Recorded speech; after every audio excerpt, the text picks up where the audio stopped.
Boa noite, pessoal. Estamos começando mais uma atividade da terceira CEBIL, Semana da Educação Inclusiva no Ensino de Biologia. Sejam todas e todas muito bem-vindos. Obrigada por sua presença, especialmente você que está nos acompanhando desde hoje à tarde. Muito obrigada. A CEBIL é um evento organizado pelo Projeto de Extensão Inclubio da Universidade Federal de Pernambuco, com o apoio da Pró-Reitoria de Extensão e Cultura e do Centro de Educação da UFPE.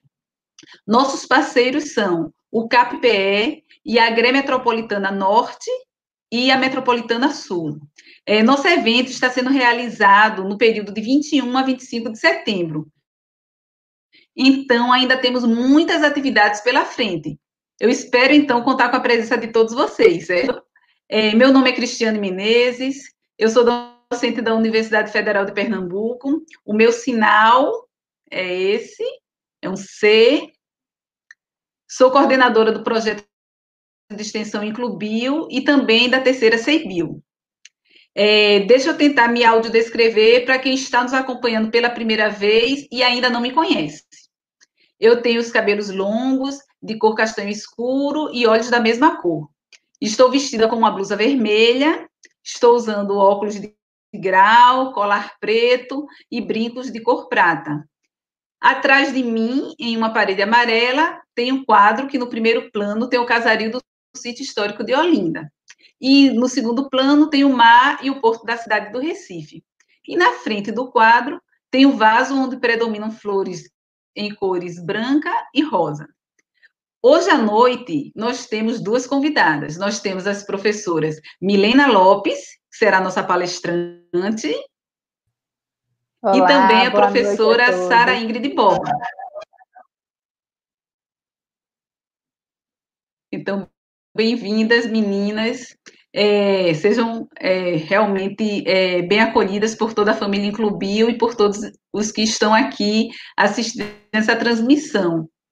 Também estão com a gente hoje a nossa intérprete de Libras, Tatiana Lira, e nos bastidores a gente tem também uma equipe muito engajada, hoje formada por Luzia, Joanes e Jéssica. Então, muito obrigada a todos e todas vocês.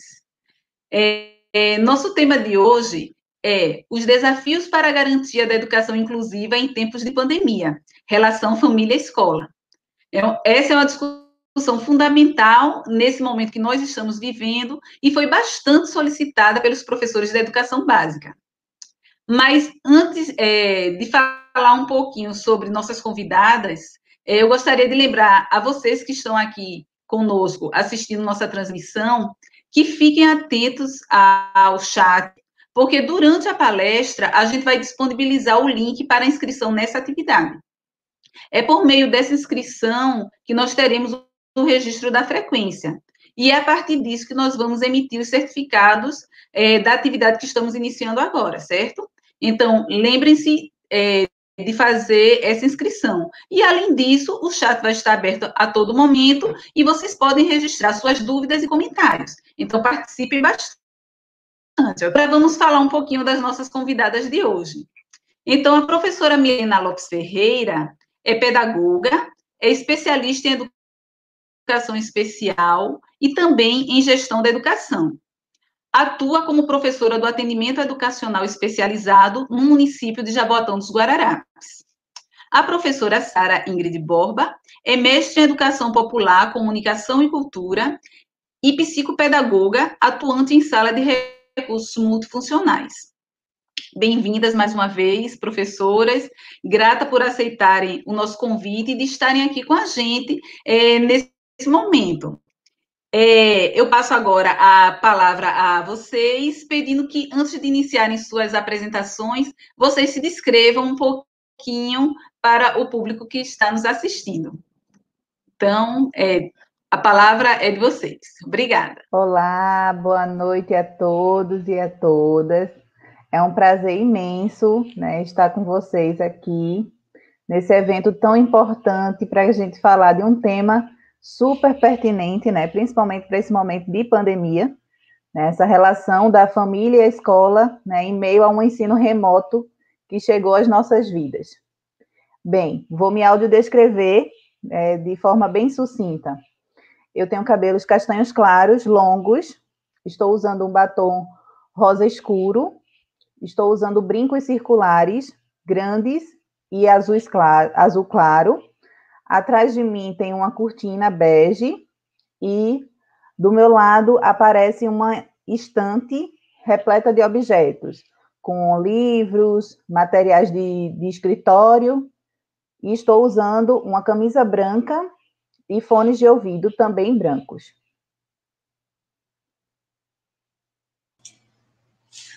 Olá, pessoal, boa noite.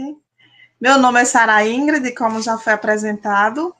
Eu trabalho com atendimento educacional especializado e tenho as minhas características físicas são: eu tenho os cabelos cacheados, meu sinal, e uso óculos, estou de blusa azul. Atrás de mim tem um quadro com um girassol, que é um dos símbolos da inclusão, e estou aqui disposta a conversar um pouco com vocês sobre essas questões da educação em tempos de pandemia, nesse contexto que estamos hoje. Boa noite.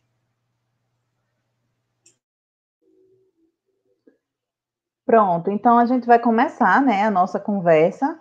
E aí, como a professora Cristiane mencionou na abertura, né, do dia de hoje, que vocês sintam-se à vontade para conversar com a gente no chat, enviar perguntas, certo? Fiquem bastante à vontade, interajam, que isso é muito importante para a gente, tá? E agora a gente vai começar a nossa projeção aqui, para começar a nossa conversa sobre a temática de hoje. Pronto. Então, aqui a gente tem o tema da nossa conversa, da nossa discussão de hoje, os desafios para a garantia da educação inclusiva em tempos de pandemia, essa relação entre a família e a escola. Como eu já fui apresentada, né, meu nome é Milena Lopes, eu sou pedagoga pela Universidade Federal de Pernambuco, especialista em educação especial e em gestão da educação e atuo no atendimento educacional especializado em sala de recursos multifuncionais no município de Jaboatão dos Guararapes, aqui de Pernambuco. Pode passar. Pronto, então, para a gente começar a nossa conversa, eu acho pertinente que nós comecemos a falar sobre o conceito de inclusão social, né?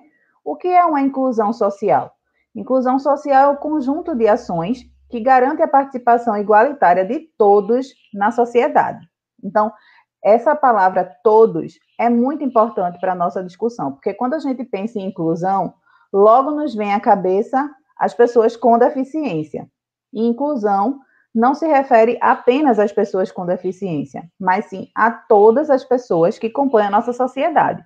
Então, independente da classe social, da condição física, da educação, do gênero, da orientação sexual, da etnia, entre outros aspectos. Então, incluir é trazer para dentro, né, é garantir o acesso a todos, a tudo que a nossa sociedade oferece. Pode passar. E aí existem várias inclusões, né? E a gente vai focar hoje na inclusão escolar. Então, o que é uma inclusão escolar? É a inclusão que acontece dentro da escola, né? É a inclusão promovida para acolher todas as pessoas, sem exceção, no sistema de ensino, independente de tudo que a gente já mencionou no slide anterior, tá? Independente de cor, de classe social, de condições físicas e condições psicológicas. É como diz aí na imagem, é todos juntos por uma educação inclusiva e para todos. Pode passar. E aí eu trouxe para vocês essa imagem para a gente refletir um pouco, né, sobre uma perspectiva primordial para a inclusão. Existem 2 pontos inerentes para que a gente consiga praticar a inclusão de fato.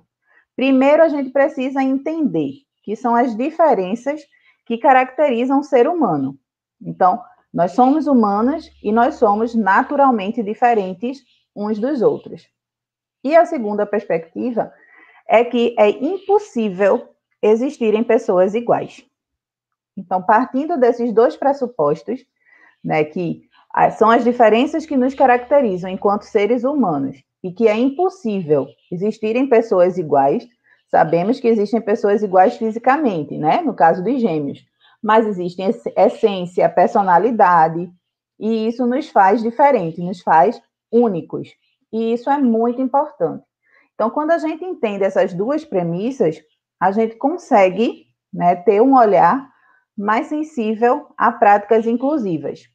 E aí a gente traz essas premissas para o nosso aluno, certo? E aí o nosso aluno, a gente precisa entender que ele é único, apesar de muitas vezes a nossa sala estar lotada, né? A gente ter de 20 a 35 alunos, né, em nossas salas.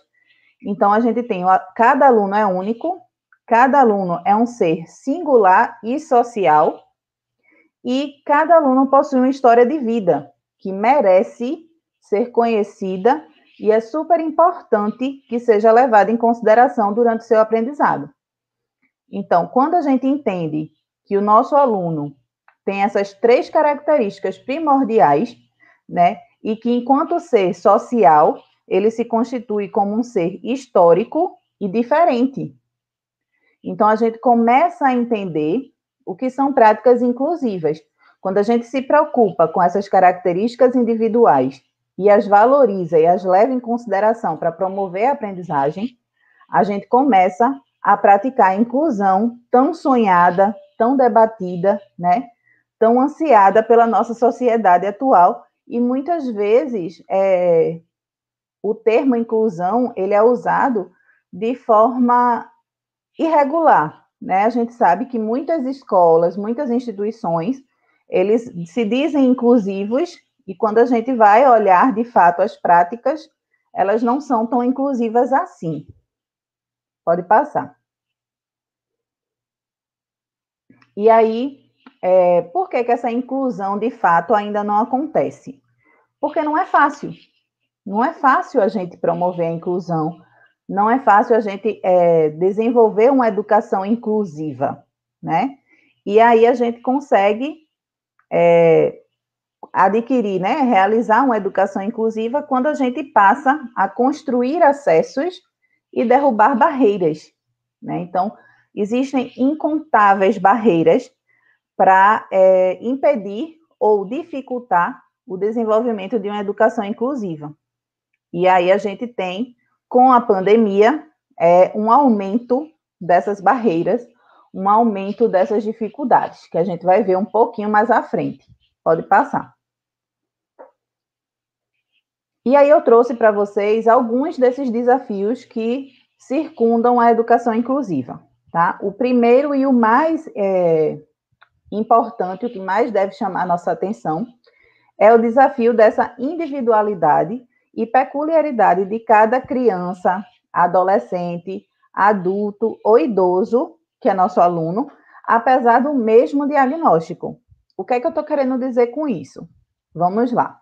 Né, temos em nossas escolas, por exemplo, vamos supor uma escola hipotética, a gente tem a presença de 5 crianças com o laudo do autismo infantil. Então, a gente tem 5 crianças que apresentam um laudo F84, que é o CID do autismo infantil. E se a gente for observar, a gente for trabalhar com essas crianças, se a gente for adaptar atividades para essas crianças, a gente vai perceber que, apesar do CID ser F84 para as 5 crianças, cada criança é diferente da outra.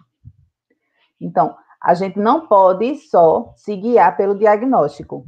Muitas pessoas, elas pensam que o laudo, ele é decisivo para que você comece a atuar, né, praticando, desenvolvendo práticas inclusivas. Mas o laudo, ele é só um norte, ele é um ponto de partida, tá? E ele precisa ser visto dessa forma. Eu não preciso que o meu aluno apresente um laudo para que eu trabalhe da melhor forma para que ele aprenda. Que a gente sabe a dificuldade que é no nosso sistema de saúde as pessoas, principalmente, né, as presentes nas escolas públicas, conseguirem acesso a neuropediatras e fechamento de laudos e aos exames clínicos, e tudo isso acaba dificultando ainda mais né, as nossas práticas e a nossa atuação de forma coerente. Outro desafio que a gente encara é a questão do tentar, né, que nós precisamos tentar. Quando a gente percebe que o aluno ele não está aprendendo da forma esperada, a gente vai ter que tentar formas de fazê-lo aprender. E aí, às vezes, a gente tenta e não dá certo. Então, a gente tenta e erra.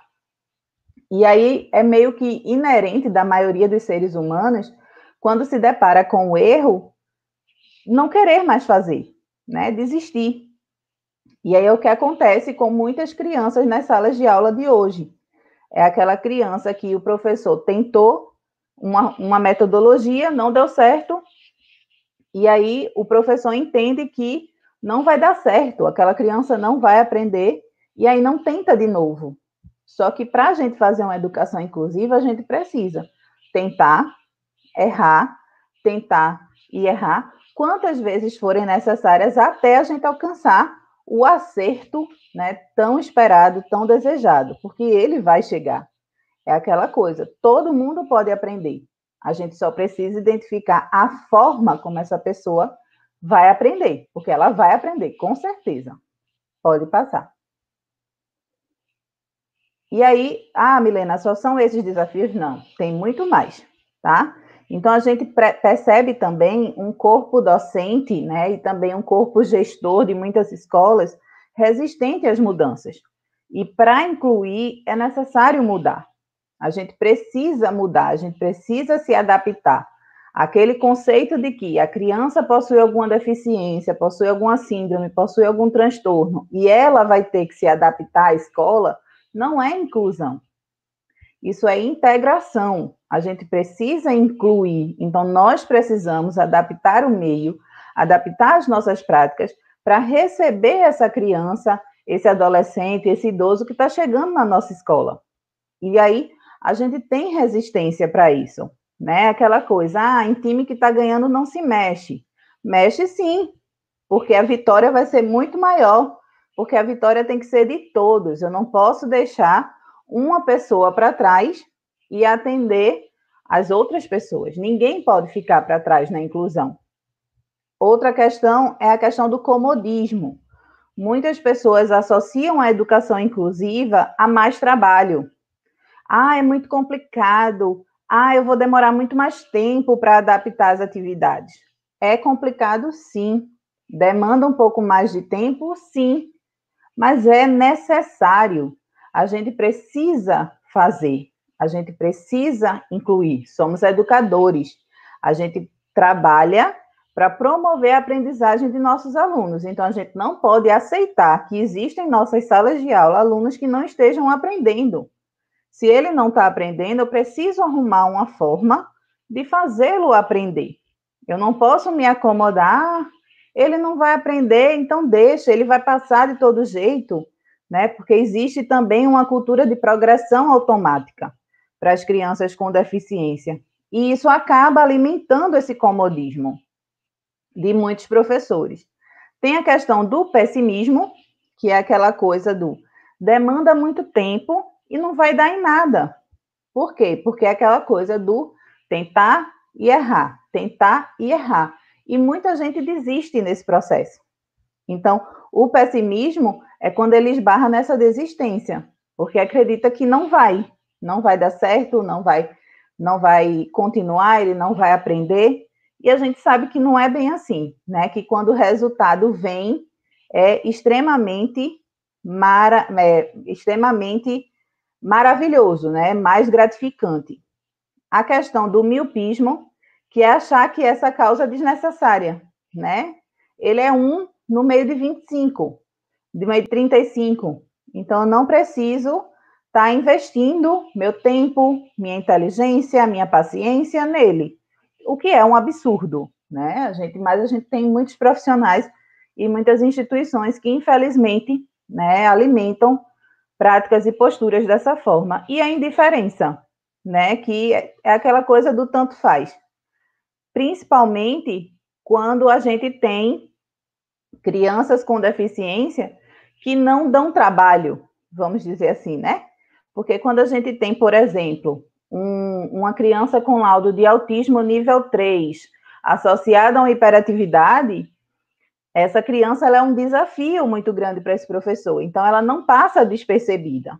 Mas quando a gente tem uma criança com laudo de autismo nível 1, muitas vezes essa criança consegue acompanhar a turma, né, consegue socializar um pouco, então acaba não chamando a atenção do professor.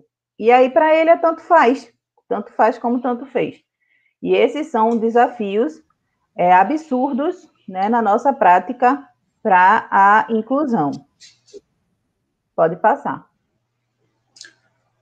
Bom, Milena, eu queria só fazer antes de você passar para o próximo slide dos desafios, eu agradeço o pessoal que já está mandando alguns questionamentos, fazendo algumas observações, e eu queria já passar para você, pode ser? Pronto, então, a professora perguntou como é que você faz o envolvimento com os professores do ensino regular. Ela coloca como um dos maiores desafios dos professores do atendimento da sala de recurso fazer essa ponte com os professores da sala regular. Então, como é que você vê isso? Na instituição, na rede que eu trabalho, a gente tem muita preocupação com relação a isso. Realmente é como é que eu posso dizer? É um medo que muitos professores têm, né, de receber algumas crianças com deficiência por conta do desafio, né, aquela coisa do medo do que é novo, do medo da mudança. E aí, o que acontece? Muitos professores abordam a temática dizendo: Milena, eu não fui preparado para trabalhar, eu não sei trabalhar com crianças com deficiência, tá? Então, essa é a frase que a gente mais escuta. Eu não sei trabalhar, a faculdade não me preparou, eu não sei o que fazer com este aluno. E aí é quando eu olho para os rostinhos deles e digo: ninguém foi preparado. A gente não foi preparado, não foi só para trabalhar com crianças com deficiência. Nós, professores, a faculdade, os nossos cursos, eles dão a teoria para a gente, mas quem ensina, de fato, é a prática. É quando a gente vai para a sala de aula, é quando a gente tem esse contato com o aluno, né, que a gente vai desenvolver a nossa didática, a nossa metodologia, que a gente vai aprender a trabalhar, né? Então, eu costumo dizer a eles: calma, ninguém foi preparado para trabalhar com criança com deficiência. E outra, cada criança vai ser um desafio novo. Então, não adianta você chegar e achar que durante um ano você está preparado para qualquer criança com deficiência que você for receber ao longo da sua vida pedagógica, a sua vida profissional. Porque a cada ano pode chegar outra criança, outro laudo, outras características, outras necessidades, e você vai ter que se preparar de novo. Mas essa importância da preparação é fundamental. Então, lá, a gente senta, conversa, existe o PDI da criança, que é o Plano de Desenvolvimento Individual, onde tem todas as informações daquela criança. Esse PDI é disponibilizado ao professor, para que ele leia e conheça o aluno, né? Então, nesse PDI vai ter os objetivos, as metodologias que ele deve utilizar, como se fosse um guia de orientação de como trabalhar com aquela criança. E aí, além disso, existem formações periódicas com a equipe docente. Aí eles elencam os temas, né, que mais os inquietam, principalmente, por exemplo, a avaliação inclusiva é uma temática que eles questionam bastante, como avaliar esse aluno com deficiência. E aí a gente, ao longo do ano, vai trabalhando em cima das lacunas que eles apontarem para a gente.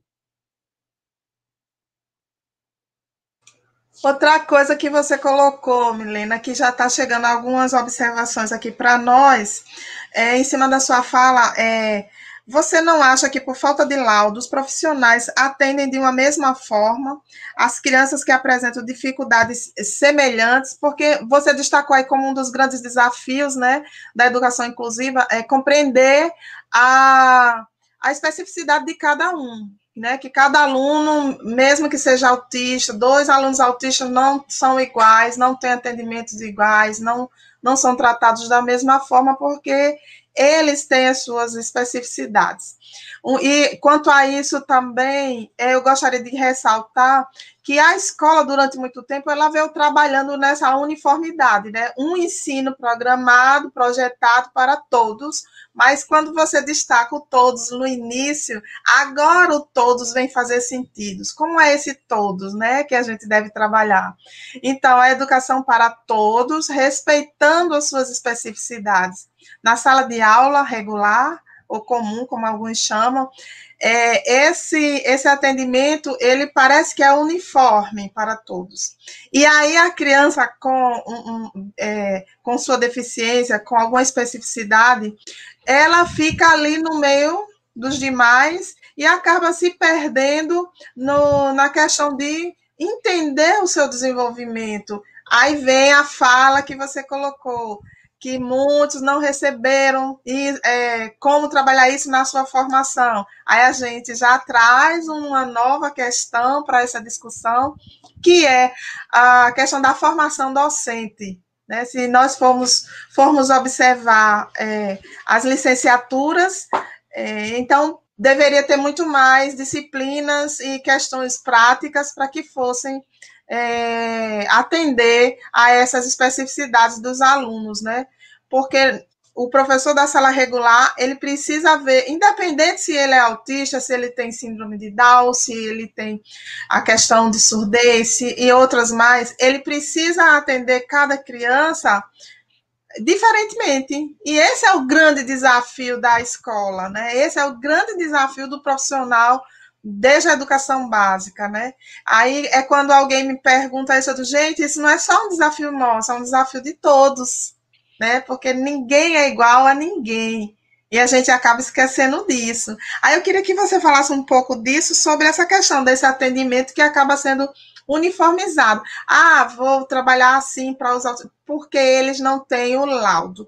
Embora você já tenha falado um pouco sobre a questão do laudo, mas como a professora pediu que falasse um pouco mais, como fica essa questão do laudo?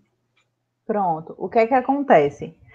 Primeiro, deixa eu deixar uma coisa muito, muito, muito registrada. Professor não tem habilidade, não tem conhecimento, não pode dar laudos. Então, assim, o que é que acontece? Muitas vezes a gente esbarra com... Acontece muito comigo. Milena, vem cá, dá uma olhadinha aqui nessa criança. Eu acho que ele é hiperativo. Ou então, eu acho que ele é autista. Eu acho... Gente, a gente não acha nada. A gente não pode achar. Somos professores. Temos funções inúmeras. A gente já tem trabalhos absurdos para desenvolver. Então, a gente não pode, né, nem caracterizar uma criança, né, com alguma deficiência, com alguma síndrome, porque a gente não fez exame, a gente não é da área de saúde, a gente não é médico. Então, professor definitivamente precisa romper com essa postura de ver uma criança agitada e dizer que ele é hiperativo, de ver uma criança retraída e dizer que ele é autista, que está no mundinho dele. Então, a gente precisa romper com isso. E aí a gente é ensinado na sociedade, enquanto professores, de que o sonho de consumo da vida da gente é ter uma sala homogênea, né? Uma sala onde todo mundo aprende, todo mundo participa, ninguém faz bagunça. E essa sala de aula existe? Existe. A gente está convivendo com seres em formação, a gente está convivendo com uma diversidade absurda e a gente quer que todos se comportem da mesma forma, que todos interajam, que todos aprendam, que todos participem. E não é assim, né? Existem famílias, existe uma sociedade, existe uma comunidade atrelada a esses seres. E tudo isso influencia em comportamento, em aprendizagem, em desenvolvimento. Então, a gente não tem como, a gente precisa, de uma vez por todas, romper com essa postura, de achar que todo mundo vai fazer a mesma prova, que todo mundo vai fazer a mesma ficha de atividade. Não acontece. Agora, também, o que é que muitas pessoas pensam? Então eu vou ter que fazer 35 fichas diferentes? Não. A gente tem aí os níveis de aprendizagem. Então, por que a gente não se baseia nos níveis de aprendizagem? Existem crianças que estão em níveis de desenvolvimento parecidos. Então, existem crianças que estão silabando, existem crianças que estão reconhecendo letras. Então, vamos fazer grupos por nível de aprendizagem, já é um grande feito, né? Nessa coisa de atender as diferenças. E a criança com deficiência, ou a criança diferente, que chamou a sua atenção por algum motivo, mesmo pela ausência do laudo, ela merece e ela precisa ser atendida nas necessidades dela. A gente não pode esperar o laudo. Não é justo com aquele ser, não é justo com aquela criança. Você precisa olhar o entorno. Então, eu tenho crianças do ensino público que demoram 6 meses para conseguir uma consulta com neuro no SUS. A gente vai deixar passar 6 meses para fazer uma adaptação numa atividade onde a gente sabe o que aquela criança precisa. Ah, ele precisa de um lápis mais grosso, ele precisa de uma letra maior, ele precisa de mais figuras. Isso a gente pode fazer, independente do laudo. O nosso objetivo é a aprendizagem, sempre vai ser a aprendizagem. Então, o que é que eu preciso fazer para promover a aprendizagem dessa criança? Eu não preciso do laudo para fazer isso, é o meu trabalho, eu preciso fazer. Lógico que o laudo vai me justificar alguns comportamentos, alguns traços que a gente chama, né, as estereotipias, vão justificar esses comportamentos. Então, ele vai me dar uma orientação, né, de como intervir, de como atuar. Mas as adaptações pedagógicas eu posso ir fazendo, independente do laudo.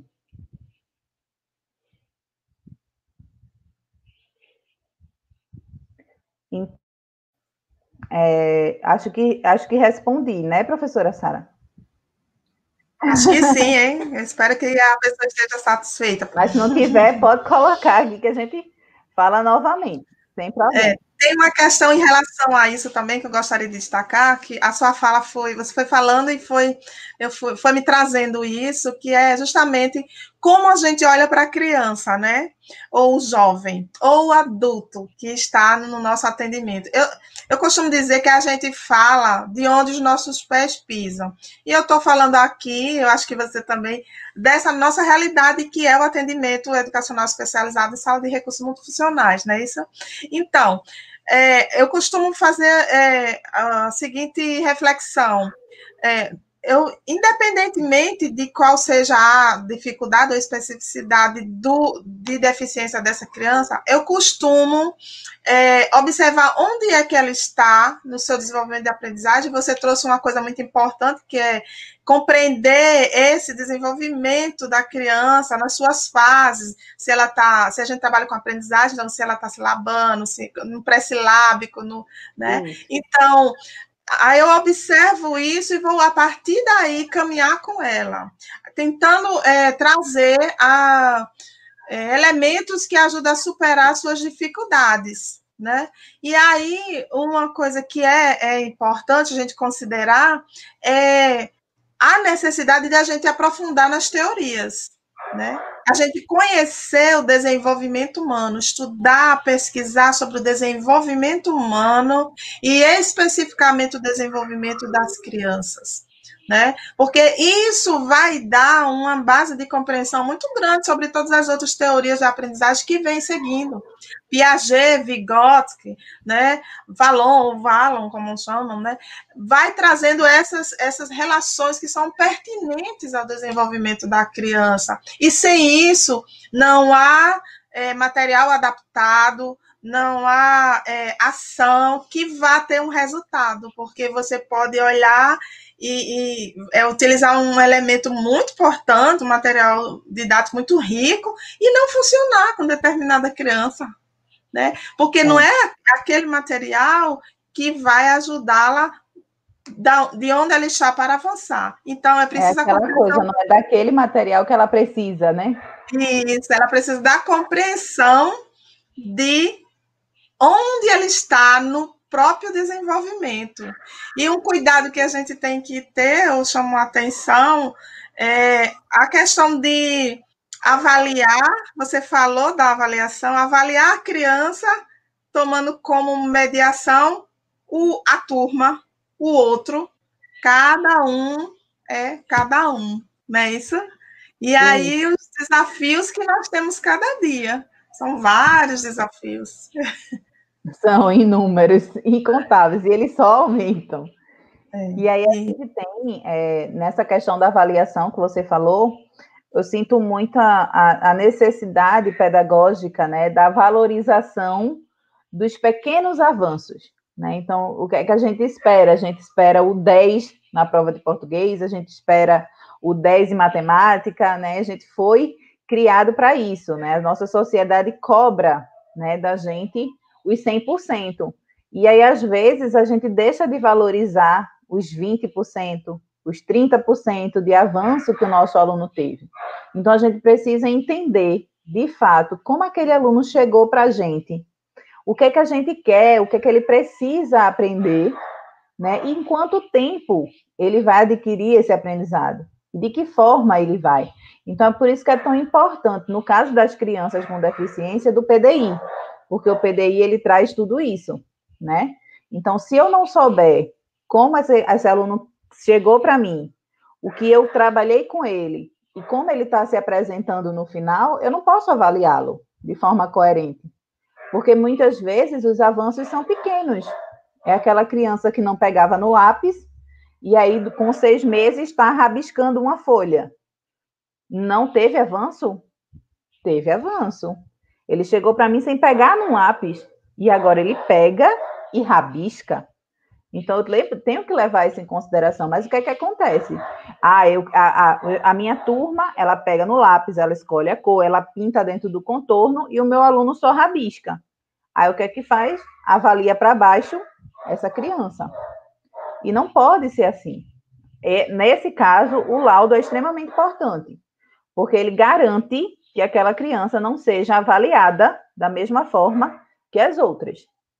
E aí é preciso, sim, toda a equipe pedagógica, porque a inclusão é do porteiro para a gestão, para a sala de aula, para o professor, para os monitores, apoios pedagógicos, que todo mundo esteja ciente disso e esteja fazendo por onde esse aprendizado acontecer.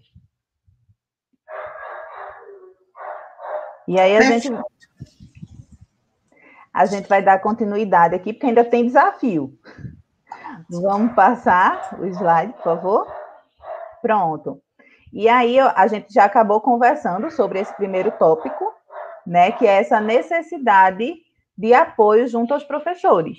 Né? Eles precisam de apoio, sim, né? Não é porque eles são professores que eles têm a obrigação de saber como trabalhar, qual a melhor metodologia, como adaptar tal atividade.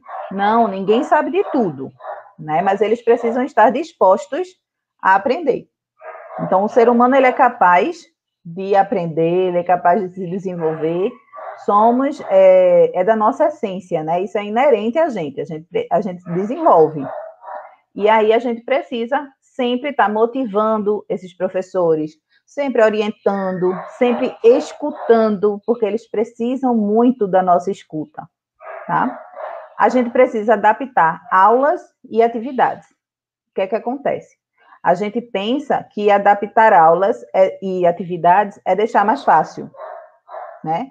É deixar mais bobinha a atividade. E não é isso, tá?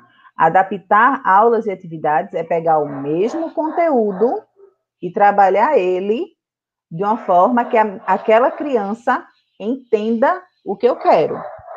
Então, se a minha turma ela está trabalhando em meios de comunicação, por exemplo, o meu aluno com deficiência ele também vai trabalhar meios de comunicação. Mas o que é que acontece? O meu aluno ele é visual. As outras crianças eu posso fazer uma lista, eu posso trazer um texto e eles vão entender o que são meios de comunicação. Mas para o meu aluno eu preciso trazer imagens.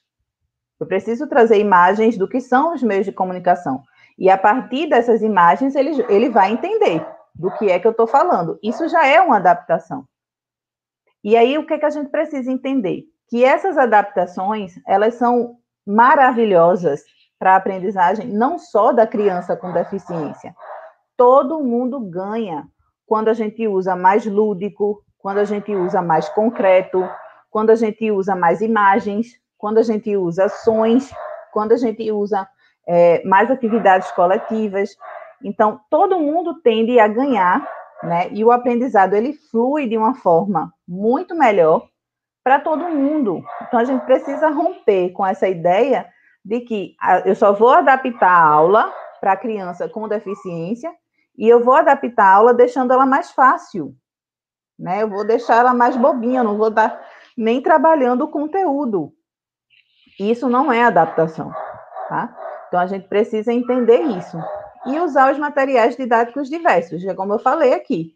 É usar o material concreto, é usar o ábaco, é o material dourado, são as imagens, são os jogos, são vídeos, são músicas. Não, Então, a gente precisa usar tudo. Ô, Milena, eu queria fazer uma observação, enquanto você toma uma aguinha. Pode falar. Olha, tem um questionamento de uma professora, ela disse que é do 6º ano, tem um aluno com síndrome de Down, mas ela não sabe como trabalhar com ele porque ele não sabe ler. E ela não tem sugestões, nem ajuda da escola, nem da coordenação. Ela acha que ela colocou que, eu acredito que ele fica perdido na aula, e eu não sei como ajudá-lo. Então, eu acho que isso é um fato muito comum, né? É uma das questões que a gente vem, principalmente de 6º ao 9º, onde, quando a gente está de 1º ao 5º, um professor só por turma, parece que está mais próximo. De 6º ao 9º é uma das dificuldades que os professores colocam, porque eu só entro uma vez na sala, 2 vezes, 3, então não tem como fazer essa. Mas quando você coloca aí a questão das adaptações de aula, de atividade, com o uso de materiais mais visuais, você já está apontando para a gente caminhos que podem ser utilizados não só pelos professores de 1º ao 5º, né? E agora, com a proposta da BNCC, metodologias ativas, né? E toda essa dinâmica diversificada de proposições em sala de aula, eu acho que o professor pode, sim, criar possibilidades, oportunidades para que o aluno possa avançar e trabalhar esse processo de interação, né, na sala de aula. E outra coisa, uma das coisas que a gente vê é essa sensação de estar sozinho mesmo, né? Que os professores sentem, é comum, e a gente precisa se agrupar, professores conversar com professores, com coordenação, se tiver algum coordenador pedagógico no grupo, assistindo essa palestra, fique atento a dar esse apoio que você falou anteriormente, né? Aí, apoio junto aos professores, é um papel da escola, né? Fazer essa conexão, fazer essa intervenção positiva para o crescimento do aluno. Como é que você se posiciona também em relação a isso? Para ajudar essa professora a se sentir mais fortalecida, né? A primeira coisa que eu tenho a dizer a ela é que, apesar de parecer, você não está sozinha, né? Você tem que buscar uma rede de apoio, seja na família dessa criança, né? Se for na rede pública, eu acredito que seja até mais fácil de conseguir o apoio pedagógico, né, para essa criança, porque na rede pública essa lei é de fato cumprida, tá? E aí as crianças elas acabam tendo direito ao apoio pedagógico e aí acaba o professor tendo esta pessoa, né, para estar conversando, né, para estar dialogando e planejando de alguma forma junto, mas a equipe docente, a equipe pedagógica, a equipe de gestão, ela precisa sim, né, estar toda voltada para a promoção de uma educação inclusiva. Esse professor, ele precisa de apoio, ele precisa estar sendo acompanhado, estar sendo orientado, estar sendo ouvido, tá? E assim, a gente tem muito acesso à informação, né? Então, existem sites maravilhosos, existe muito material, né, que tem, né, informações importantes, dicas de como trabalhar, né? Então, existem muitos recursos ao nosso redor. Então, com dedicação, né, com pesquisa é essencial, tem que pesquisar muito, né, para a gente conseguir atender as necessidades. Não vai ser fácil, como ela já percebeu, não é um trabalho fácil, mas é um trabalho extremamente gratificante, recompensador e justo, né? A gente vive numa sociedade muito injusta, então a gente precisa, sim, ser justo com essa criança, né, que está ali na nossa frente e quer aprender. Pode passar o slide. E aí, o que foi que aconteceu, né? Em 2020, a gente foi surpreendido com uma pandemia, né? A nossa geração, ela não foi preparada para viver, ela nem sonhou com receber a notícia de uma pandemia. E aí é como essa imagem nos mostra, né? O mundo caiu na nossa cabeça.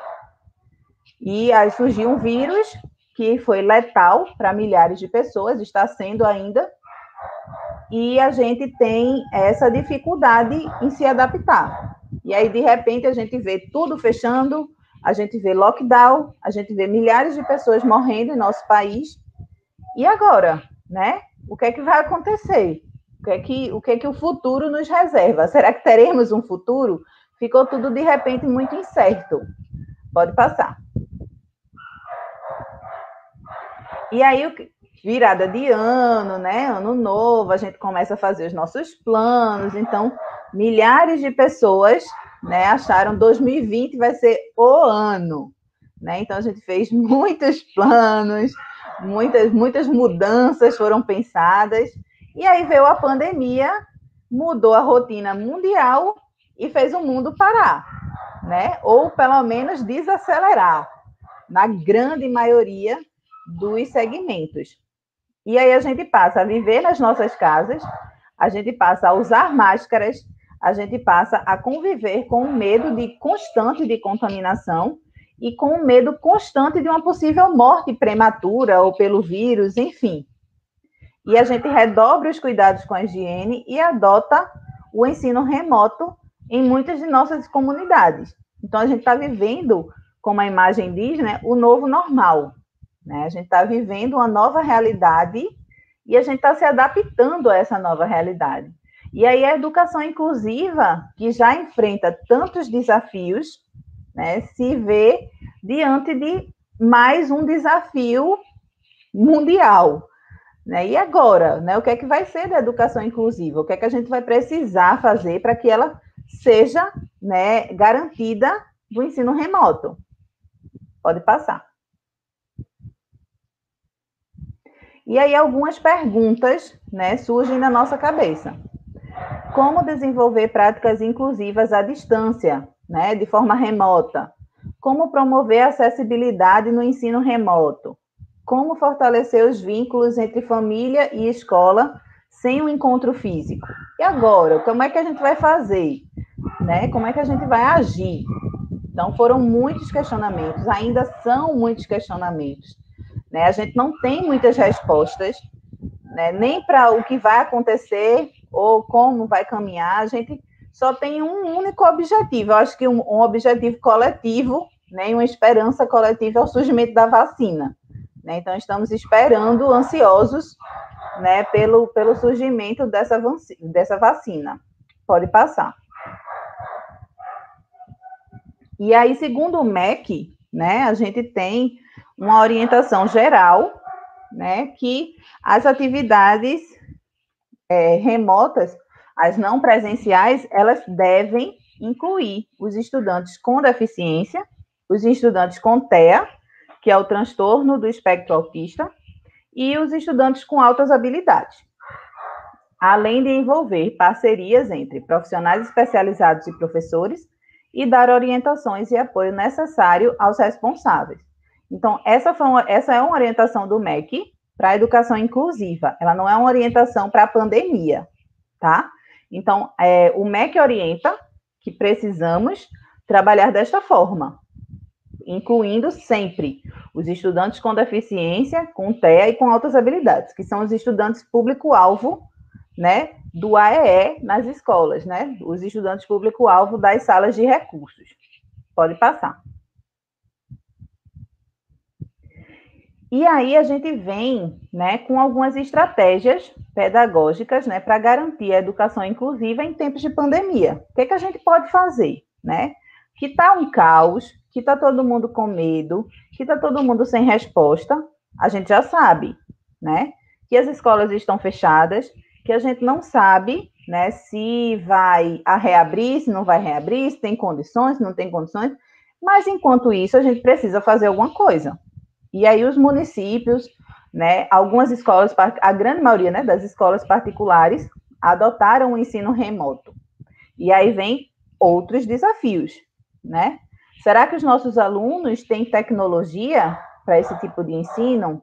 Será que as famílias têm o tempo, a paciência, né, estão preparados para trabalhar com seus filhos, com seus netos, de forma pedagógica em casa? Né? Então, eu vi muitos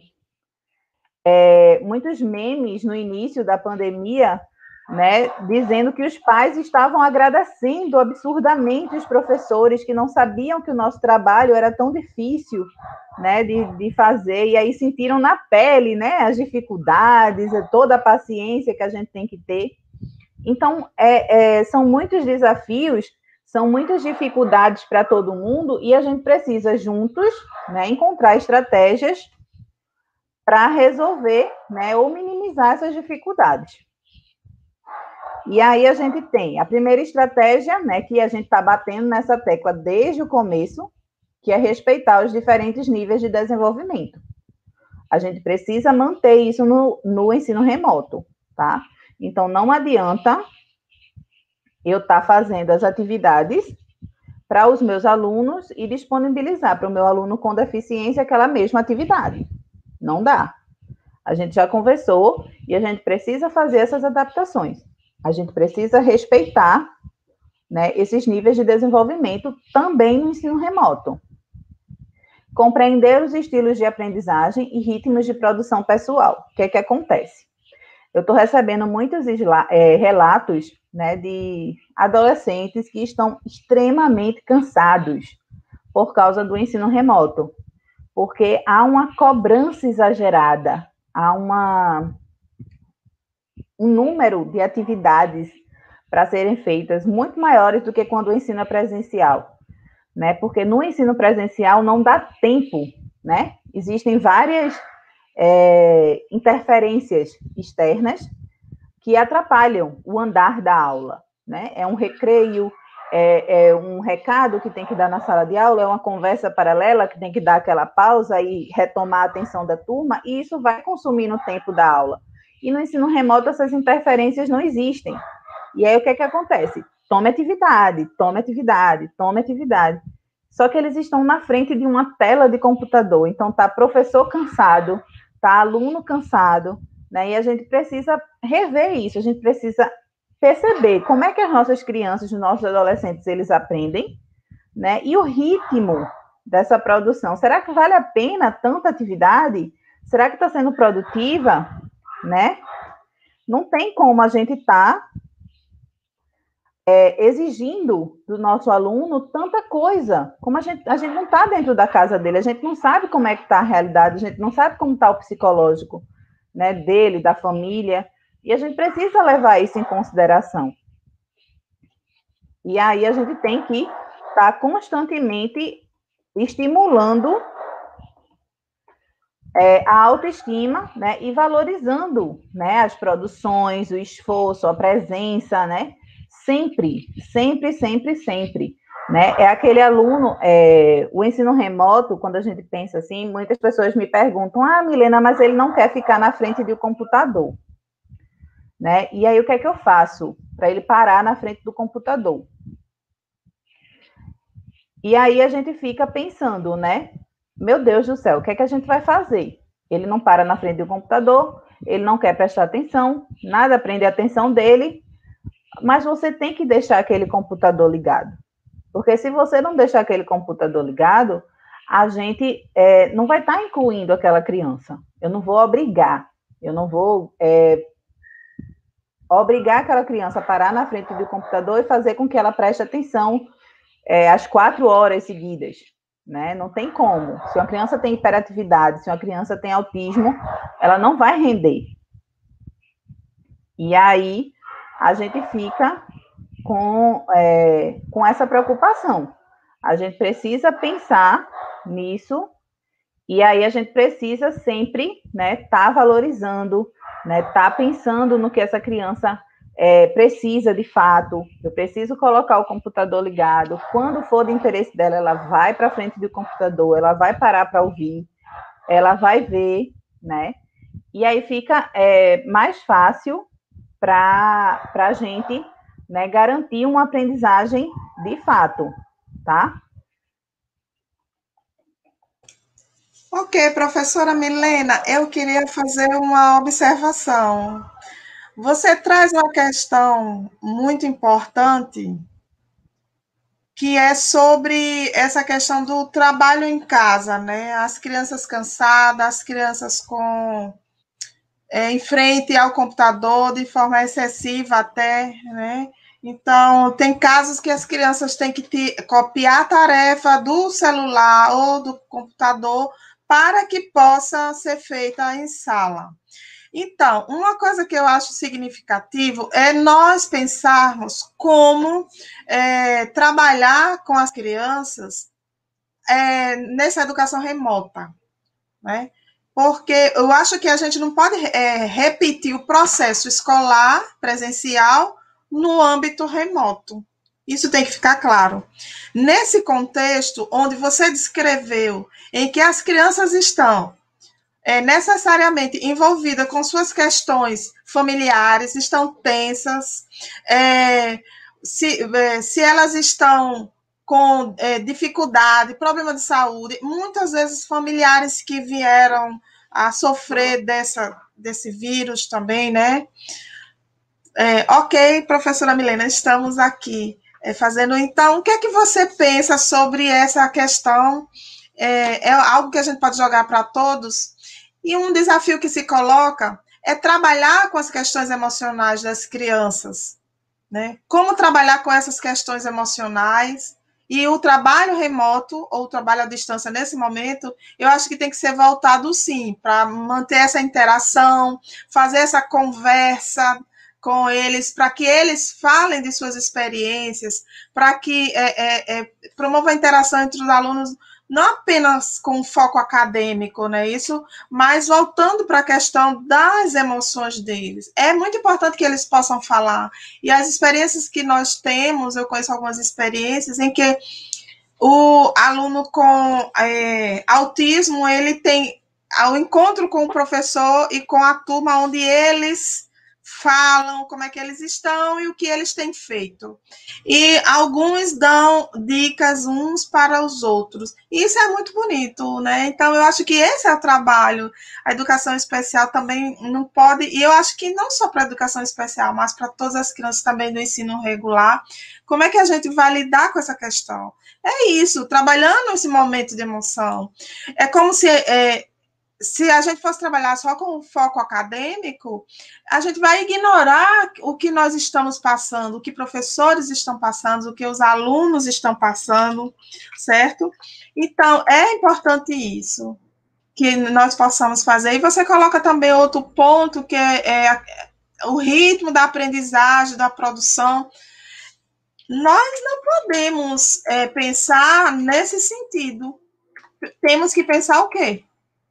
Temos que pensar como é que essa criança está, qual é a situação dela, em que contexto ela está, como é que está a família. Vamos ouvir essas pessoas, né? Pronto, então aqui nesse slide, né, a gente vai refletir um pouquinho sobre as estratégias pedagógicas, né, para a garantia da educação inclusiva em tempos de pandemia, né, diante desse novo cenário, né, que acabou a gente ficando, né, caindo de paraquedas, o mundo caindo na nossa cabeça, o que fazer, né, para garantir uma educação inclusiva, né? E como garantir a manutenção dessa relação entre família e escola, que a gente sabe que é tão desafiadora em dias normais, imagina numa pandemia, né? Então, eu trouxe aqui alguns pontos, né, para a gente estar refletindo sobre essa temática. O primeiro ponto é respeitar os diferentes níveis de desenvolvimento, é aquilo que a gente vem conversando desde o começo. É essencial que a gente respeite esses diferentes níveis de desenvolvimento. Não adianta no ensino remoto eu estar organizando uma atividade, ou estar organizando uma ficha, estar escolhendo um texto, um livro, para a turma toda do mesmo jeito. Não dá para fazer desse jeito. A gente já sabe que isso não é inclusão, isso não é respeitar as diferenças. Então, a gente precisa atuar também no ensino remoto, respeitando os diferentes níveis de desenvolvimento que existem dentro de qualquer sala de aula. O segundo ponto é compreender os estilos de aprendizagem e ritmos de produção pessoal. O que a gente está vendo no ensino remoto é muita atividade, muita produção, porque o tempo pedagógico, que é o que a gente chama daquele tempo de aula, né, as 4 horas escolares, no ensino remoto, elas duram bastante. No ensino regular, a gente percebe que é diferente isso, né? A gente não tem esse tempo, né, atrapalhado por interferências externas. A gente acaba tendo mais tempo e aí a gente acaba colocando mais atividades, colocando mais coisas para as crianças fazerem. Então, isso é produtivo, né? Vale a pena fazer dessa forma, né? Devemos fazer dessa forma ou não devemos? Então, a gente não deve, a gente tem que respeitar o ritmo de produção dos nossos alunos, a gente já conhece eles. Agora, quando a gente pega uma turma nova, porque a pandemia abordou a gente em março, né? Então, não deu tempo de conhecer os nossos alunos. A gente precisa, né? A gente precisa de mais tempo com eles. A gente precisa de mais tempo para estar atendendo, descobrindo, conhecendo a história de vida desses alunos. E muitos professores não tiveram esse tempo. Então, tiveram que dar conta desse conhecimento remotamente, né? Conversando com professores anteriores, né? Vendo as falas dos colegas, aplicando sondagens, enfim, de uma forma mais remota, que acabou entrando até depois de março, né? A gente não começou com o ensino remoto logo que a pandemia foi decretada, porque a gente esperava que ia durar 1 mês, 2 meses, ninguém esperava que ia se estender por 6 meses, né? E aí, em meio a todo esse caos, a gente precisa sempre estimular a autoestima e valorizar, né, tudo que esse aluno está fazendo, tudo que esse aluno está produzindo, a participação do aluno, a gente precisa estar estimulando, e aí a gente cai naquela coisa o aluno com deficiência, ele vai participar das videoaulas, né? Ou como ele vai participar das videoaulas, se ele não para quieto, ele não para na frente de um computador. Então, tudo pode ser feito, né, de forma adaptada. Então, ele não para quieto na frente do computador às 4 horas, mas deixa o computador ligado, né? E aí a gente acaba vendo. E aí a gente tem, né, continuando aqui no slide, a gente tem um outro ponto, que é a questão da organização do planejamento. Né? A gente precisa, mais do que nunca, planejar. Né? A gente precisa diminuir a quantidade e aumentar a qualidade das propostas de acordo com a condição do aluno. Né? Então, a gente precisa focar na qualidade. Né? Então, o que a gente está propondo, as atividades, a metodologia, e a gente precisa estar organizando esse nosso planejamento. Então, no ensino remoto, não cabe improviso. Então, aqueles professores, né, que tinham o hábito de chegar na sua sala de aula e decidir na hora o que é que vai fazer, não cabe no ensino remoto, né? Por isso que muitos professores estão dizendo que estão trabalhando muito mais, né, agora no ensino remoto, né, estão tendo um comprometimento maior do tempo, né, do que quando trabalhavam no ensino regular, porque o foco no planejamento agora ele é decisivo para que o ensino remoto seja de qualidade. E aí a gente tem o ponto crucial da nossa palestra, né, que é essa relação família e escola. Então, a gente sabe que é um debate muito presente, né, no campo pedagógico, na estimulação da presença dessa família na escola, né, de promover atividades, de promover projetos, né, de promover esses encontros. E aí, como é que a gente vai trazer a família para dentro da escola se a escola está fechada? Ou se a escola está na frente da tela de um computador, né? Então, a gente precisa estar sempre, né, chamando essa família, recebendo essa família, ouvindo essa família de forma remota também, né? Promover encontros virtuais. Eu vi várias escolas que fizeram São João virtual, que fizeram Dia da Família virtual, né? Então, a gente precisa se reinventar. A gente não pode perder esse laço, né, entre a família e a escola. E aí, nos próximos slides, a gente vai perceber por que, principalmente, né, nas crianças com deficiência, isso é tão importante. Né? Essa relação ela é crucial para o desenvolvimento de uma educação inclusiva no ensino remoto, tá? E aí garantir de uma forma, de uma vez por todas, a inclusão de todos, né? Todos precisam ser incluídos. Pode passar. E aí a gente tem, né, reforçando o slide anterior, que é escola mais família é sinônimo de sucesso.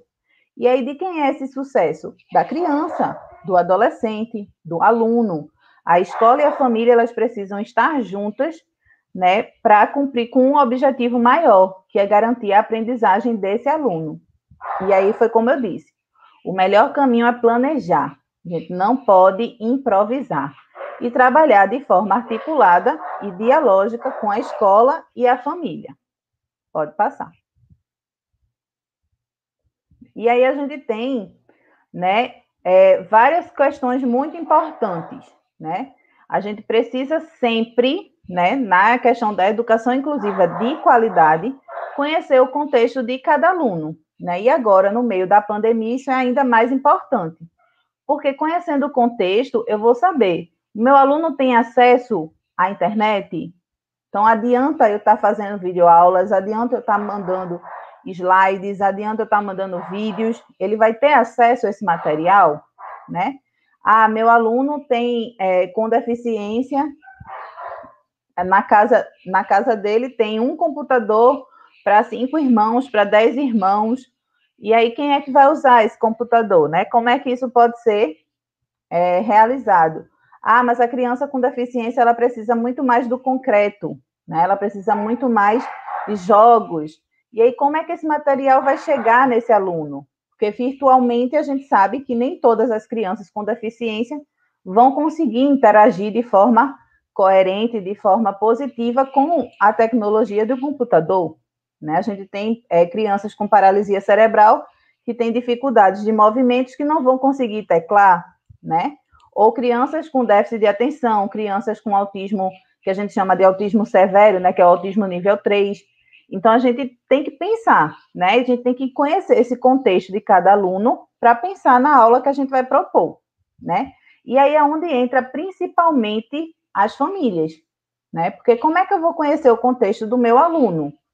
Através da família, né? São os pais, são os avós, são os tios, quem cuida dessa criança, que vai fornecer as informações necessárias, né, para que a gente atenda às necessidades dos alunos, para que a gente entenda como eles estão se comportando durante a pandemia, principalmente os autistas, né, que precisam tanto de uma rotina.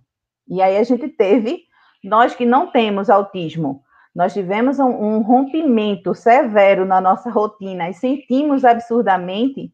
Imagina quem necessita da rotina, né, para se reorganizar, né, para não entrar numa crise, para não se desorganizar, né? E aí a gente acaba tendo que pensar, né, e entender, conversar com essa família, como é que tá? Mudou alguma coisa? Como é que ele tá nesse período? Né? Ele está interagindo mais, ele não está interagindo, ele não quer fazer nada. Então, a família vai fornecer, né, todas essas informações que são cruciais, né, para a garantia da aprendizagem remota. E aí, principalmente as condições em que vivem, né?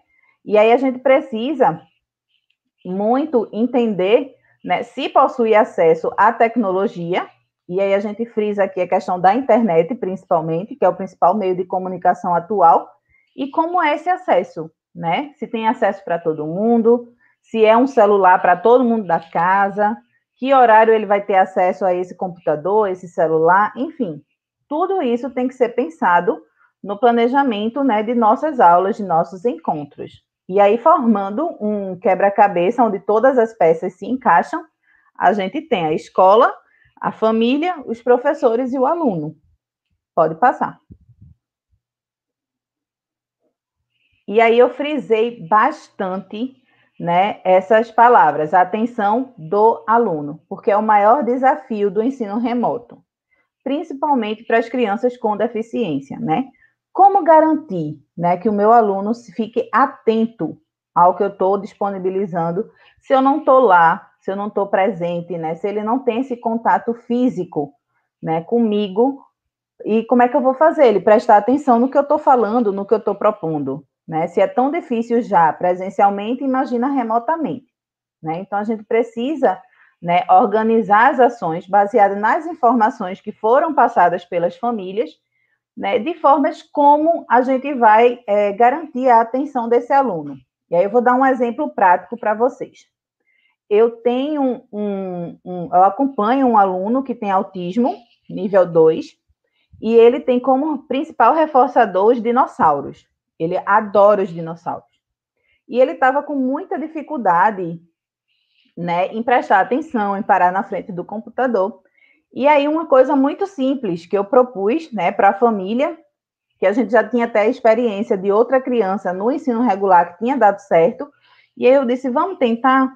E aí o que foi que a mãe fez? A mãe pegou, eu sugeri a ela, pega imagens na internet de dinossauros, imprime, e a gente vai colocar no espaço onde o computador fica e na tela do computador. Então, nos limites do computador dele, existem dinossauros. Então, aquele computador ficou atrativo para essa criança, né? Ela quis estar ali na frente. Por quê? Porque em sala de aula, ele tinha esse reforçador, ele tinha lá o dinossaurinho sempre presente na banca dele, enquanto ele fazia as tarefas, enquanto ele lanchava, enquanto ele vivia a rotina escolar. E a gente trouxe essa adaptação para um ensino remoto. Então, o computador dele está todo enfeitado com um dinossauro.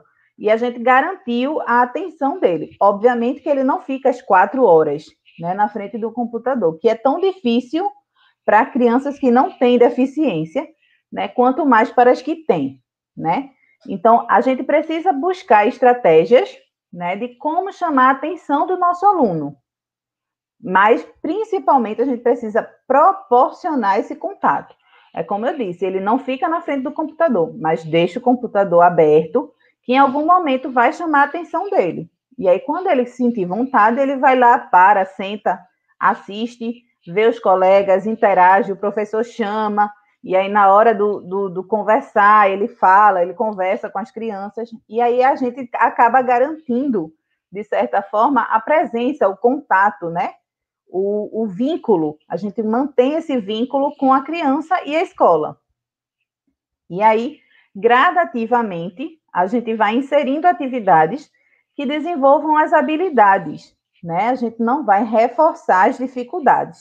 Então, não adianta eu passar uma atividade para minha criança que possui alguma deficiência, que eu já sei que ele vai ter dificuldade para fazer. Então, se eu conheço, se eu sei quais são as habilidades dele, eu vou reforçar essas habilidades. Por quê? É um ensino remoto, ele precisa ser prazeroso, ele precisa ser objetivo, né? Ele precisa dar vontade para a minha criança fazer.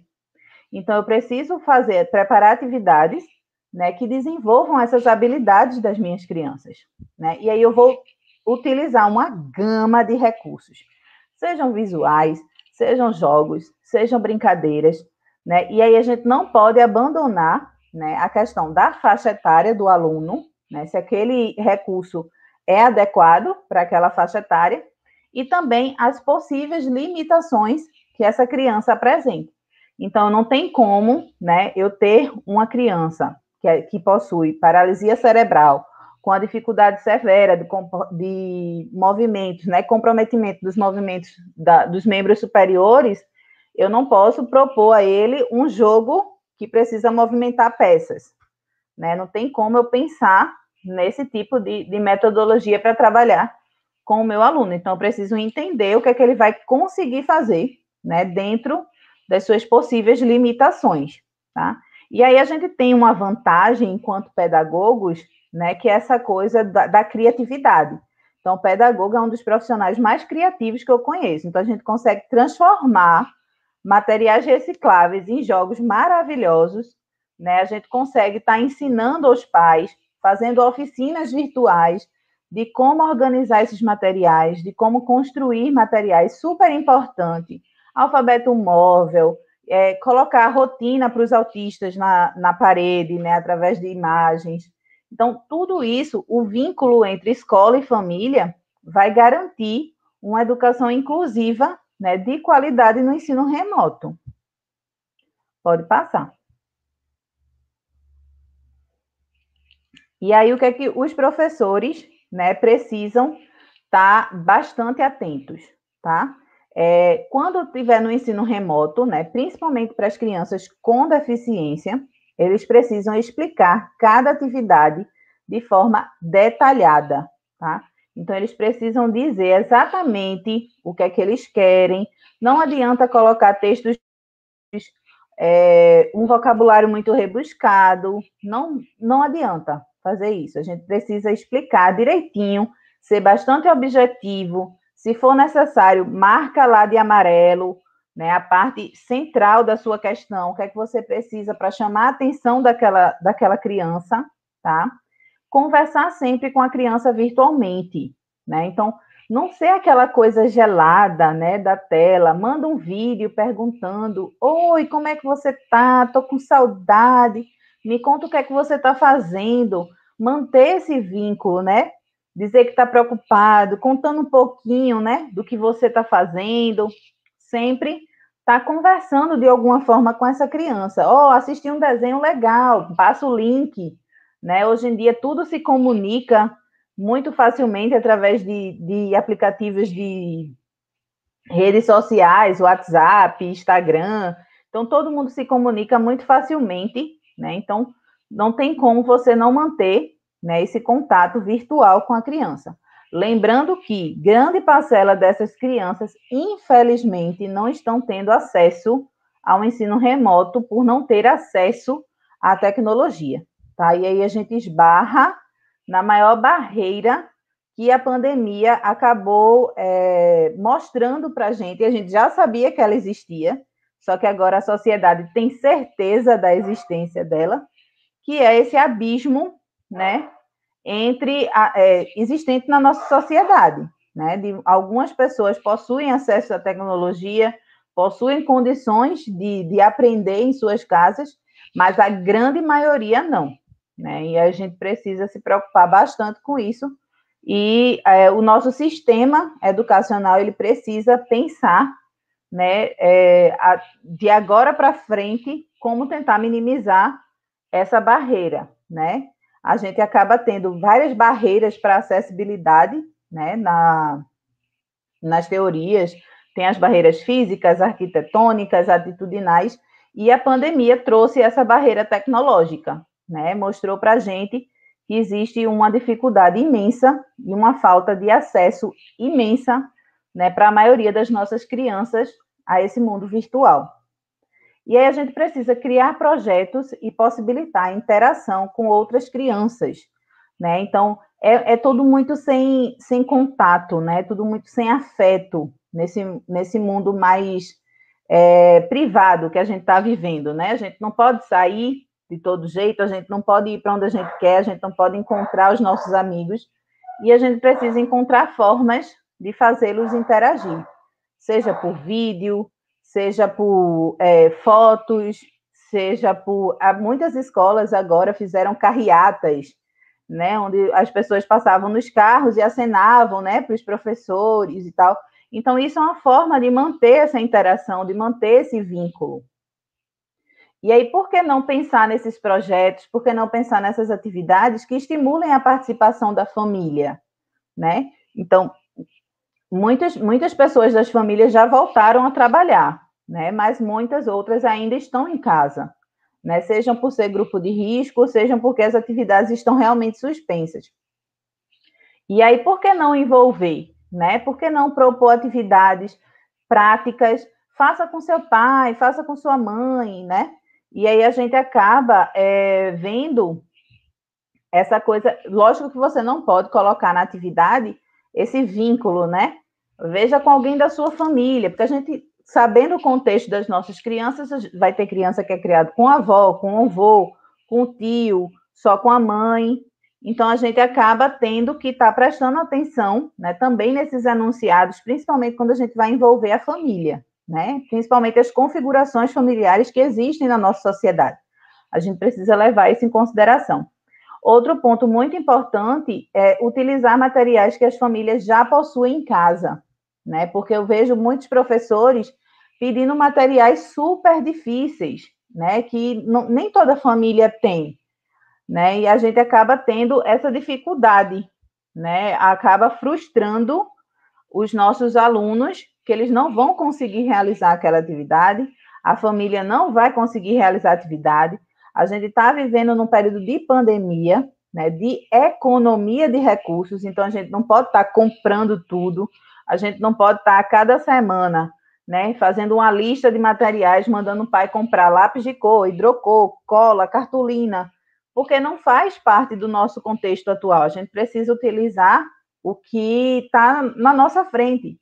Essa semana eu vi uma proposta de atividade muito interessante, que a professora estava trabalhando agrupamento, né? Agrupamento, contagem, quantidade, e ela fez isso com talheres, né? Ela propôs que a família pegasse os talheres da residência, então é um material que toda a família tem, porque a gente se alimenta, a gente precisa do garfo, da colher, né? E aí ela estava propondo aos alunos, né, que agrupassem aqueles materiais. E os registros ficaram maravilhosos. Então, assim, foi uma coisa prazerosa que todo mundo quis participar. O conteúdo foi trabalhado, né? Foi trabalhado com um material concreto, né? Então, é um tipo de atividade que a grande maioria das crianças vai conseguir participar. Se não duvidar, todas as crianças conseguem participar, né? E aí você estabelece os objetivos para cada aluno, a forma como cada aluno vai desenvolver e trabalha esses materiais que já existem, né, para eles desenvolverem as atividades propostas. E utilizar sempre histórias sociais para melhor compreensão da criança, né? Então, a gente trazer esse meio, trazer a realidade, né, o que acontece no mundo, para a gente estar conversando. Eu, particularmente, sou contra ao estímulo de atividades voltadas para o coronavírus, né, que a gente sabe que teve muita, né, logo no começo. Eu acho que essa parte de enxurrada de informações já passou, então não vale a pena a gente estar focando muito nisso. Lógico que é um assunto que a gente tem que estar sempre trazendo à tona, a importância da higiene, do autocuidado, mas essa questão do foco, né, de atividades específicas voltadas para o vírus, eu acredito que esse momento a gente já passou, né? A gente não cabe mais a gente ficar falando sobre. Pode passar. E aí a gente precisa, né, provocar, né, trazer atividades variadas, atividades estimulantes, né, trazer vídeos com histórias contadas pela professora, né, e aí a gente precisa ter um cuidado com a questão dos direitos autorais, né, a gente precisa dar uma pesquisada nisso, que é uma coisa que está sendo muito debatida. Se a professora não quiser aparecer, grava a voz e vai folheando o livro, né, tem professores que também não gostam. Vídeos interativos são maravilhosos, né? A professora propõe uma dança, pede que a criança dance, né, junto com ela, ou faça uma atividade física junto, chame um familiar para participar, né? Usar músicas, atividades onde a docente apresente o passo a passo, então, tipo oficina, né? São atividades maravilhosas para se fazer no ensino remoto, com crianças com deficiência, né? Então, a gente precisa estar sempre tendo essa variedade. Aí é quando eu chamo a atenção. Será que esse tipo de atividade é só atraente para as crianças que possuem deficiência? Ou todas as crianças, todos os adolescentes ganham se a gente fizer uso desses materiais? Né? Aí é onde eu digo as vantagens, né, de se variar, de se buscar muitas metodologias, daquela coisa da garantia da inclusão para todos, né? Não só das crianças com deficiência. Pode passar. E aí, o diálogo, né, como a gente já está finalizando, e aí a gente está retomando os principais conceitos, né, a gente tem o diálogo, né, como fundamental com a família, pois na maioria das vezes é ela quem possibilita que a atividade seja realizada pelo aluno, principalmente os nossos alunos com deficiência, que a gente sabe que muitos vão precisar do apoio de um familiar para desenvolver as atividades que a gente está propondo. Então, a família é crucial nesse momento, tá? E a articulação com os demais professores da escola, né? Essa coisa da adaptação, né? Do que precisa fazer, da atenção para as necessidades do aluno, né? Tá sempre chamando, né? Aquele apoio que eu falei lá na frente, né? Lá atrás, desculpe, sobre o apoio aos docentes, né? Eles precisam desse apoio. Então, esse diálogo ele precisa estar sempre aberto, né? Para que a gente escute esses professores, escute essa família, o que está sendo fácil, o que está sendo difícil, o que é que precisa melhorar, o que é que está dando certo, porque é tudo experimento. O ensino remoto ele é novo, o ensino híbrido, né? Que mescla o presencial com o remoto, é tudo muito novo para a gente. A gente sabe que existe, mas a gente nunca viveu tão na prática como a gente está vivendo agora. Pode passar. E aí, né, eu trouxe aqui algumas questões para a gente finalizar, né, as vantagens, né, os benefícios da educação inclusiva para todos, né? Isso é comprovado através de estudos e através de experiências, não só no nosso país, mas no mundo todo, né, que demonstra os benefícios da educação inclusiva. Então, a educação inclusiva, ela é benéfica para os alunos com deficiência, né, porque eles aprendem melhor e mais rapidamente, porque eles possuem modelos com seus pares, né, então os colegas são modelos positivos para que essa criança se desenvolva, para que essa criança aprenda, né? Eles aprendem que podem contar com ajuda e também podem ajudar os colegas, né? Eu costumo dizer que crianças são seres naturalmente inclusivos, né? Eles são curiosos, eles ainda estão aprendendo, né? Então eles têm curiosidade, às vezes vem uma pergunta que um adulto não faria, né? Mas é na inocência que eles fazem, porque eles querem conhecer, mas eles acolhem, eles incluem como ninguém, né? Então, todas as crianças, né, que eu já presenciei, que eu já atendi, sempre eram bastante ajudadas, né? A turma fazia questão da participação, né, dessas crianças. Eu tinha muito mais facilidade com relação à inclusão com as crianças do que com as famílias, né? Então, a gente percebe que trabalhar com as crianças essa questão da inclusão é muito mais fácil do que trabalhar com os adultos, né? Talvez por todas as podas sociais que a gente vivencia, né, ao longo da nossa vida. E os alunos com deficiência aprendem a lidar com as suas dificuldades e a conviver com as demais crianças. Além dos alunos com deficiência, os alunos sem deficiência também se beneficiam com a inclusão. Eu costumo dizer que os alunos sem deficiência, eles se beneficiam muito mais com a inclusão do que os alunos com deficiência, né? Então, os alunos sem deficiência, eles aprendem a lidar com as diferenças individuais, né? Perceber que o outro é diferente de mim e isso não é um problema, né? A respeitar os limites do outro, até onde o outro pode ir, até onde eu posso ir com o outro, e a partilhar processos de aprendizagem, né? A compartilhar conhecimentos, a ajudar, a fazer questão, né? Uma vez eu fiz uma atividade que era tipo uma gincana, e aí tinha uma criança com paralisia cerebral, e ela tinha espasmos musculares na mão, e a atividade estava numa folha, ela estava num grupo, né, onde ela tinha a deficiência e os outros não. E ela queria pegar, né, ele não oraliza, ela queria pegar a atividade e fazer junto, só que quando ela pegava, amassava a atividade, por conta dos espasmos.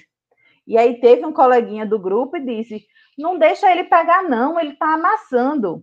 E aí outra criança, não precisei intervir em nada, a outra criança fez, não, ele tem que pegar sim, se amassar, se rasgar, a tia da outra, né? Mas ele tem que fazer. Então, você percebe que a criança, ela consegue, né, entender essas diferenças, entender a importância da participação. Pode passar.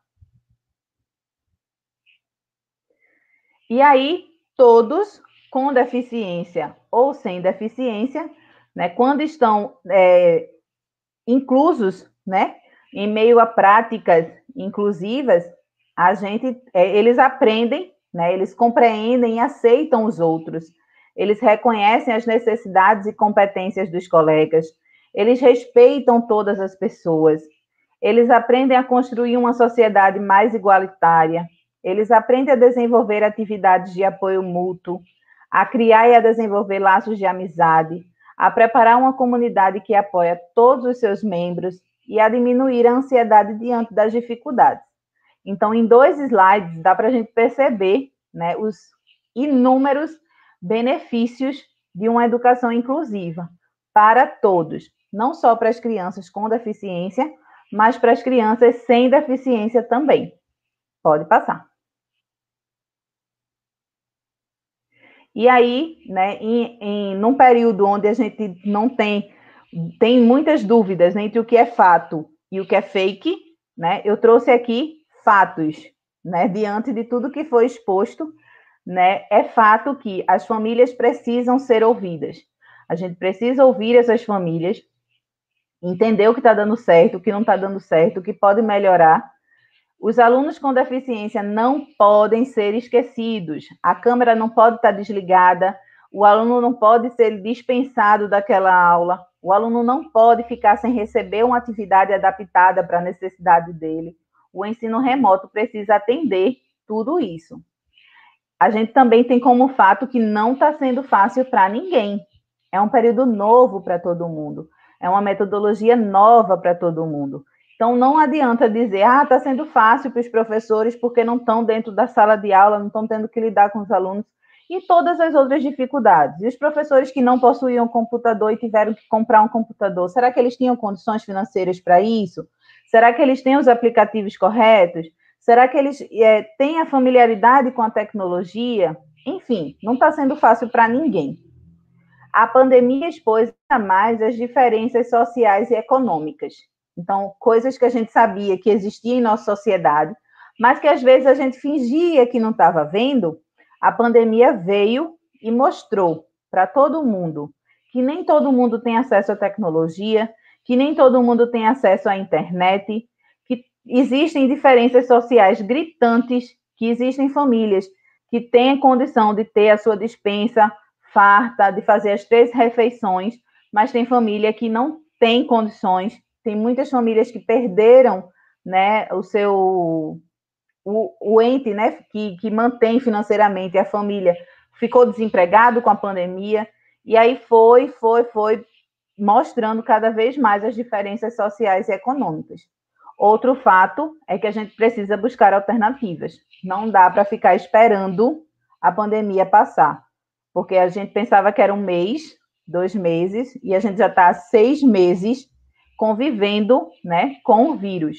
Infelizmente, muitas famílias perderam seus entes queridos e perdem todos os dias, né? E a vacina, obviamente, por conta de pesquisas, testes, necessidades, precisa de tempo para ser produzida, né? E enquanto esse tempo está passando, a gente precisa, sim, buscar alternativas. A gente, enquanto educador, a gente precisa perder o medo da tecnologia.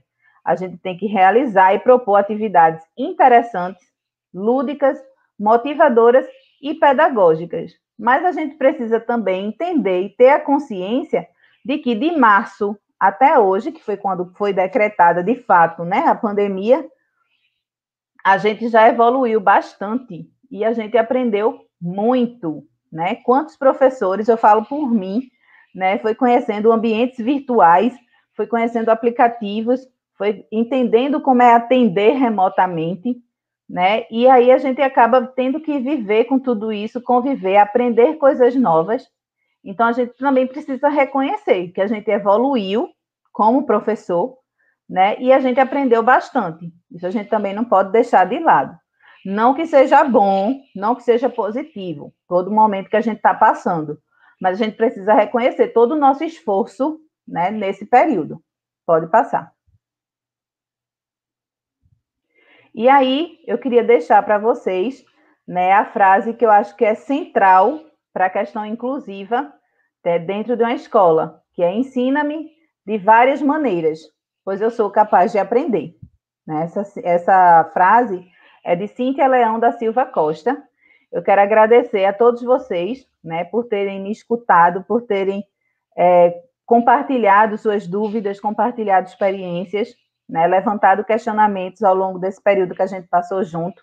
E quem quiser conhecer um pouquinho mais do meu trabalho, quiser mandar mais perguntas, quiser tirar alguma dúvida, o meu Instagram profissional é o @AEE, de Atendimento Educacional Especializado, Milena.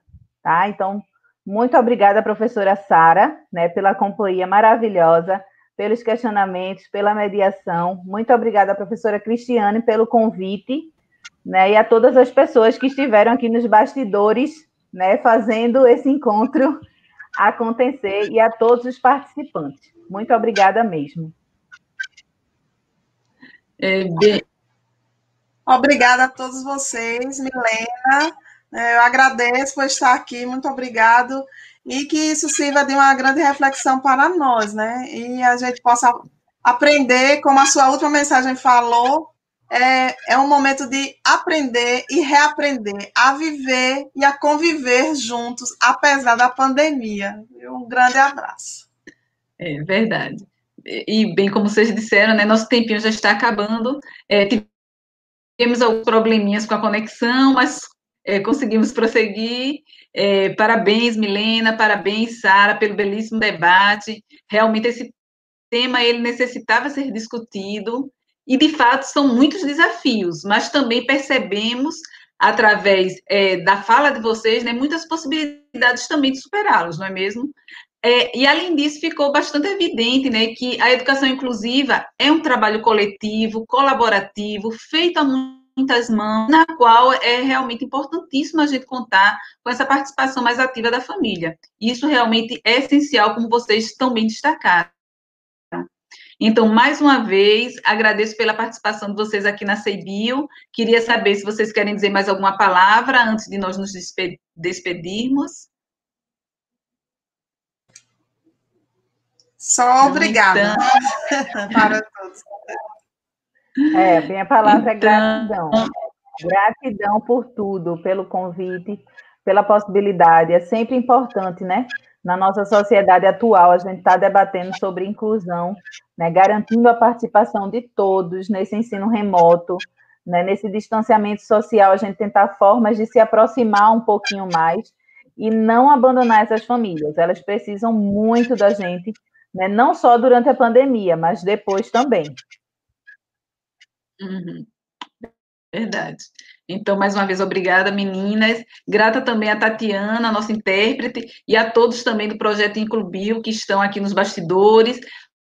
Hoje à noite, inicialmente, Luzia, Joane, Jéssica. Então, agradeço muito a todos vocês e agradeço a todas as pessoas que ficaram conosco até agora, né? Então, muito obrigada pela presença de vocês, pela participação de vocês no chat.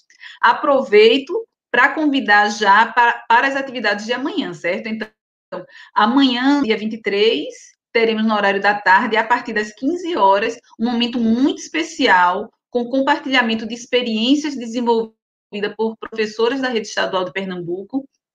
Então, tivemos vários trabalhos enviados pelas professoras, e destes, nós selecionamos 6, e quero parabenizar essas 6 professoras que tiveram seus trabalhos escolhidos para serem apresentados, compartilhados, discutidos, né? Da gente ter realmente esse momento de troca de experiências. Tanto amanhã, 23, a gente vai ter o primeiro bloco, como também no dia 24, nós temos o segundo bloco também de experiências. Então, amanhã, o painel vai ter a mediação do professor Raferre. Então, não percam, certo? Amanhã às 15 horas. Abraço a todos e a todas. Boa noite e até amanhã. Obrigada mesmo. Tchau, tchau.